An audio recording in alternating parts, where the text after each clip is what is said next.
ভাইরে খারাপ বন্ধু আছে অনেক, ভালো বন্ধু পাইতে দেয়। খারাপ বন্ধুর অভাব নাই ভাই, ভালো বন্ধুরই অভাব বেশি। ভাই যেই ভাইয়া ইটকলাতে কাজ করে সেও কিন্তু খারাপের পাশেই চলে, আবার যে চাচা ইটকলাতে কাজ করে সেও কিন্তু খারাপ ভালো পাশেই চলে। ভালোর পাশে চলে দেখে সেই কাকা কিন্তু পাঁচ ওয়াক্ত নামাজ পড়তে পারে, তাই নিজের চোখে দেখে যায়।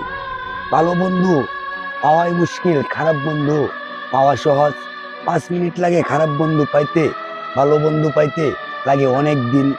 ভালো কাজে অনেকের বাধা আসে, খারাপ কাজে কেউ বাধা আসে না। যেই বন্ধু খারাপ সেই বন্ধুই তোমাকে নামাজ পড়তে যাও বলা পিছন দিয়ে করবে সমস্যা। এই সমস্যায় তুমি খারাপ বানা ভাই, সুজা তুমি হাতে যেদিক যাইতেছো সেই দিকে যাইবা। খারাপ বন্ধুর পিছনে যদি তুমি কথার উত্তর দাও তাতে তোমার ক্ষতি হয়, এই ক্ষতি যেন না হয়